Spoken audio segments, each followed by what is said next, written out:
Jim, can I just ask you for your sense of anger and frustration after midweek has died down at all? Well, obviously, look, we need to move forward and we need to focus on the next game, which is, a huge fixture up at Pittodrie on Sunday. Of course, there's still a bit of a hangover from Wednesday night with the decision that went against us.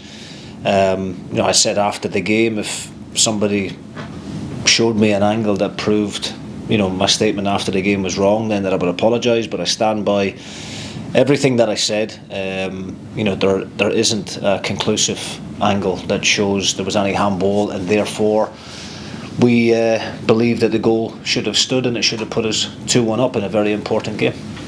I know that the club tried to get a full explanation behind the decision, and I gather they've also called for the audio of the incident to be released. Have you had any response from the authorities with regards to any of this? Look, we had a productive meeting with Willie Collum yesterday, and I think Willie has been a real positive within that department of the SFA. I certainly think things have been better this year in terms of communication and transparency.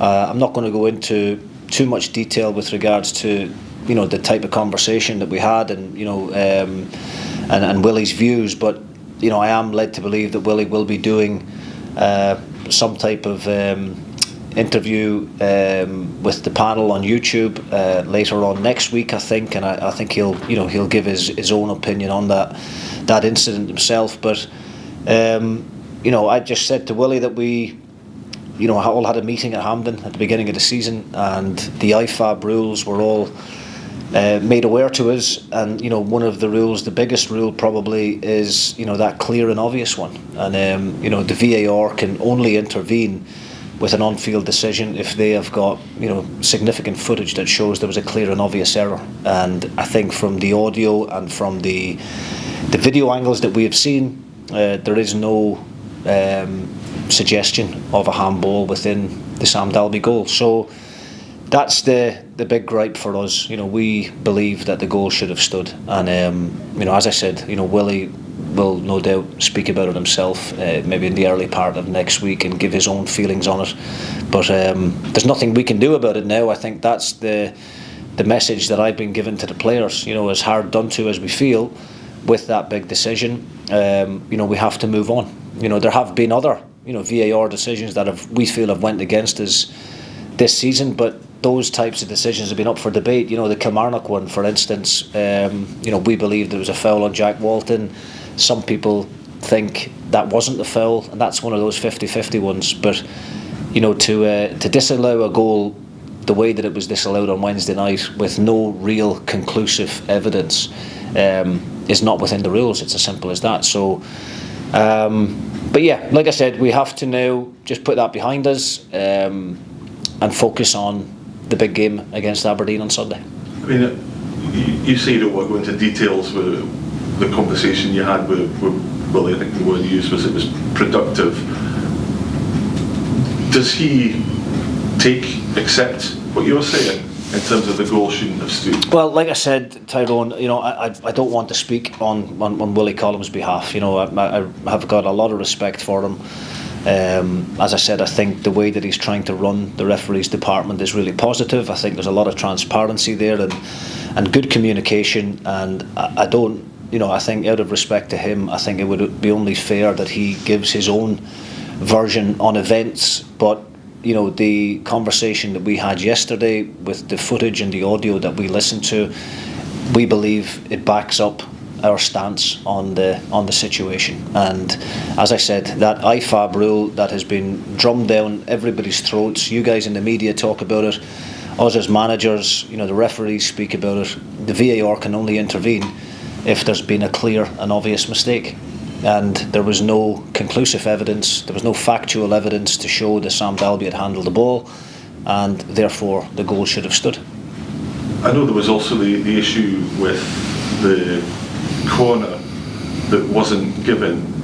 Just on that, did you speak to the referee about that incident after the game? Yeah, I did. I mean, look, again, that's similar to the Kilmarnock goal, I think, where it's kind of a 50-50 one. You know, for me, looking at the way that the ball had spun off the Hibs defender's leg, it was, you know, clear to most people in the crowd in the stadium that it should have been a corner kick. I think sometimes in those instances, referees are told to, you know, if you're not 100% certain, then take the safest option, and the safest option would obviously be a goal kick.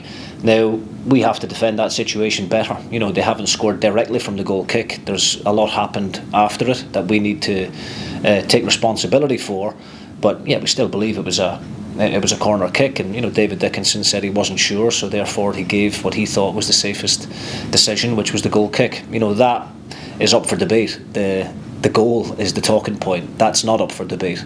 You know, it cannot be an assumption. It can't be a guess. It needs to be factual, and that's what we've been told this whole season with the new IFAB rules around VAR and the decision on handball. And as I said, there is not an image out there that shows that Sam Dalby has handled the ball. Well, we'll talk about the game in a second, but just at the bigger picture of VAR, I mean, there have been a number of talking points over the course of this season. I know Dundee United have had their own views on the KMI panel as well, but if you take a step back, do you think now that VAR in its current form is fit for purpose? And if not, do you think it needs changed or binned? Well, Tyrone, I was a big advocate for VAR, and I still am. You know, I really do believe that if there's technology out there to help and assist the officials to get those big decisions right, then we have to use it. Now, it's really important that the people using the VAR stick to the protocol and stick to the guidelines that have been put in place from IFAB. You know, I am led to believe that each club in the Premiership is paying in excess of £100,000 a year for the equipment. Now, I don't think that we're paying the top package for the VAR that is available, and it's just whether clubs are willing to pay that little bit more to make sure that we get even more camera angles. You know, you even look at the one you know, Celtic at Easter Road against Hibs at the weekend. You know, there's no conclusive evidence to show that ball was over the line. You know, it's not. You know, I'm not here to talk about other games, but you know, if we had the different camera angles that they have got in the English Premier League, then you would be able to see, you know, 100% whether that ball was in or out. The same with the Sam Dalby one. You know, if had we had a better VAR system in place, then there might have been better camera angles to show you know, whether there was a handball or not. But yeah, I mean, look, it's all about money at the end of the day. It comes down to the investment. I'm not one for right now at this moment in time for, you know, throwing VAR in the bin. I don't think that's the way forward. I just think we have to get better at using the technology. I sense there's a lot of frustration around the place after what happened in midweek. It's a huge game this weekend, a bit cliched sounding, but can you channel the frustration from midweek into the game this weekend? Yeah, we have to. I mean, you know, sometimes, you know, things don't go in your favour. You know, we actually played really well on the night on Wednesday. That's kind of been forgotten about in the aftermath of the game because of that big decision. But in the 3 games that we've played against Hibs up to now, that is by far the best performance we've had against them. And yeah, I thought in the second half we were very good and, you know, deserved to, you know, definitely not lose the game. I think had the game finished 1-1, I don't think there would have been too many complaints from either team or either set of supporters. But you know, we played really well. There's lots of positives that we can take from it. I think we have to use what happened as a bit of motivation, and hopefully that will galvanise the group. You know, but I think at this stage of the season, when those kind of big decisions go against you, when there's so much at stake, you know, that result, had things stayed at 2-1, I know there was a lot of football still to be played, but we'd be sitting third on the table right now, you know, a couple of points above Aberdeen and still, you know, 6 points above Hibs. So these decisions can be really costly come the end of the season, and we have to hope that that's not the case. Still all there to play for though. Big opportunity this weekend, isn't it?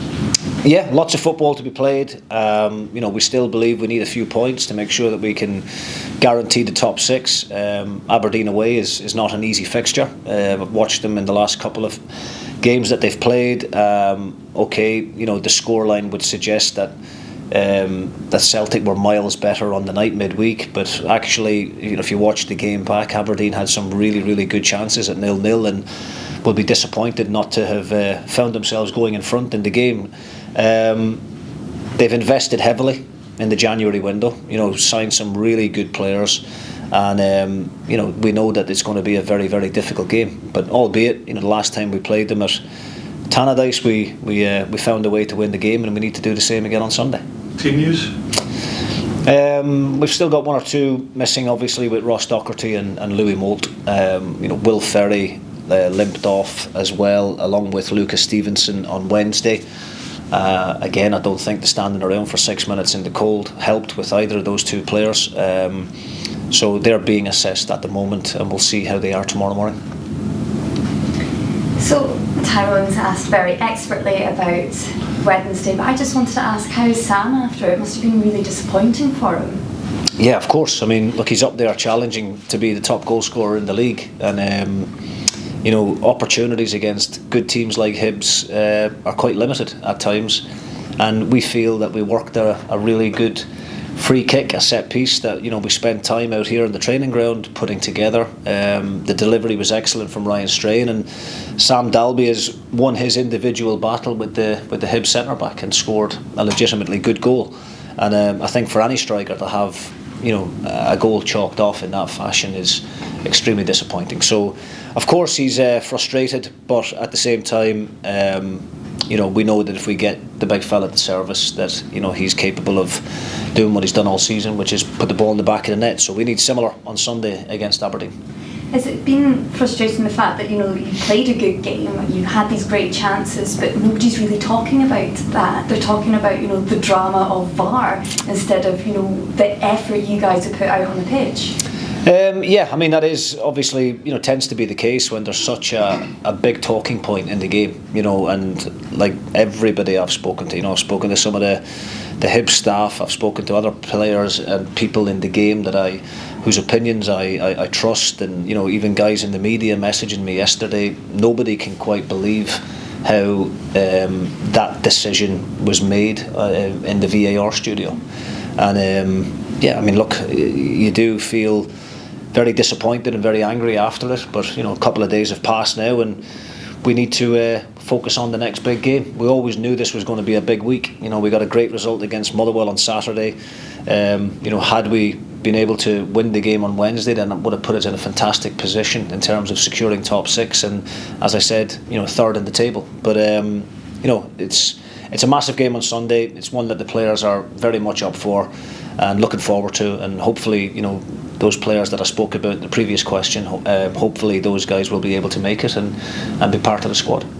Do you think VAR is threatening the game in the way that it's currently being used? You've said that you've been a big advocate for it. So first of all, do you think it's not being used properly? And second of all, do you think in its current use it's a threat to the game? Well, I definitely don't think it was used properly on Wednesday night. As I said, without harping on, there's a rule put in place from IFAB, who are the governing body for the referees, that give the instructions to the referees and the guidelines of what they need to follow. And there is one particular rule in there on the handball that VAR cannot intervene with an on-field decision unless they've got a clear and obvious error has been made. And for that to be the case, they would have to have 100% conviction in the decision. There can be no grey areas, and that wasn't the case on Wednesday. So it certainly wasn't used the way it was meant to be used on Wednesday night. Overall, as I've said, I think VAR is a good thing. I think if we were to look at all of the decisions that have been made, I think big decisions like Wednesday obviously highlight the situation, but I would say more often than not it comes to the right decision. I think it's important in big games that we get those right decisions. The offsides and things like that, red cards being overturned when they shouldn't be given, and things like that. I think it's a good thing. I just think we need to get better at using the system, and I think we need to not continuously be looking at ways to chalk off goals, looking for little issues that nobody else can find. Use it for what it was meant to be brought in for, and that's clear and obvious. it could have, though, potentially huge impacts for clubs, decisions if it's not used properly. Is that a concern? Could these decisions, if they're not accurate, could hamper clubs' chances in European football, promotion? It could result in relegation. Is it threatening to ruin the game, though, in its current form? Listen, without a shadow of a doubt, every team in the league has had decisions in their favour and has had decisions going against them. I hate that old saying of it evens itself out over the course of the season. I've all the time in 28 years I've been playing football, I've never actually went back and counted the decisions that we've had for and against to find out if it's ever evened itself out. The fact of the matter is, we don't want 6-minute delays for these decisions.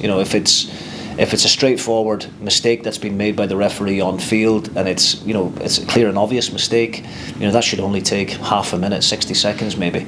But we've had players standing around in the cold on Wednesday evening for 6 minutes, and it's actually led to a couple of my players coming off the pitch not long after that because they stiffen up. These guys are athletes and they need to be warm, and unfortunately standing around for that period of time is not good. It's not good for the players, it's not good for the supporters either. And if you really need to spend that much time to try and find something, then clearly there's nothing there. The SFA admit that they've made a mistake. What could they do to make it up to you? Oh, listen, there's nothing. We're not asking for any favours in the future or anything like that. Well, look, like I said, we had a good, productive conversation with Willie Collum. I'm not here to, protect the SFA or to protect Willie. I've got the utmost respect for them all. I recognise that it's an extremely difficult job being a referee, but it's very difficult to take the decision on Wednesday night because the managers' meeting that we had at the beginning of the season, those guidelines were clearly set out, and we try and adhere to them. The guys in the VAR studio need to do the same, and it's just a case of everybody working together. We all want the game to improve, and for that to happen, we all need to work in alignment with each other. That's football clubs, referees, players, everybody. There is a respect across the board. It's just frustrating when these decisions go against you. David Gray won't be making too many complaints about it. That's for sure. But it's a sore one when it costs your team.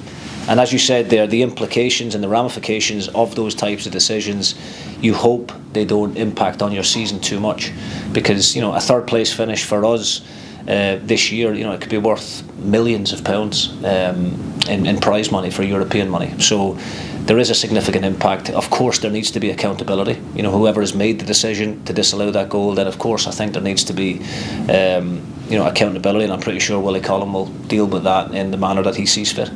Now moving on, you're heading up the A90 again. You've got a tantalising task of third place potentially ahead of you. So what are you looking forward to ahead of the match against Aberdeen? Yeah, that's the incentive for us, is to try and win the game. Depending on what happens in the Edinburgh derby, we could find ourselves back in third place come Sunday evening, which would be fantastic. That is the incentive. That's the motivation there for the players now, to use the anger and the frustration that we experienced on Wednesday night and turn that into a positive on Sunday.